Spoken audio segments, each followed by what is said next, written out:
श्रियकान्ताय कल्याणनिधये निधयेऽर्थिनाम् श्रीवेङ्कटनिवासाय श्रीनिवासाय मङ्गलम् लक्ष्मी सविभ्रमालोकसुभ्रूविभ्रमचक्षुषे चक्षुषे सर्वलोकानां वेङ्कटेशाय मङ्गलम् श्रीवेङ्कटाद्रिशृङ्गाग्रमङ्गलाभरणाङ्ग्रये मङ्गलानां निवासाय श्रीनिवासाय मङ्गलम्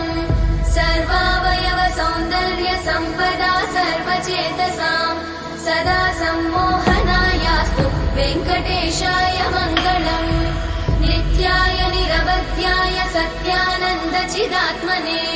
सर्वान्तरात्मने श्रीमद् वेङ्कटेशाय मङ्गलम् स्वतः सर्वविदे सर्वशक्तये सर्वशेषिने सुलभाय सुशीलाय वेङ्कटेशाय मङ्गलम् परस्मै ब्रह्मणे पूर्णकामाय परमात्मने प्रयुञ्जे परतत्त्वाय वेङ्कटेशाय मङ्गलम् आकालतत्त्वमशान्तमात्मनामनुपश्यताम् अतृप्त्यमृतरूपाय वेङ्कटेशाय मङ्गलम्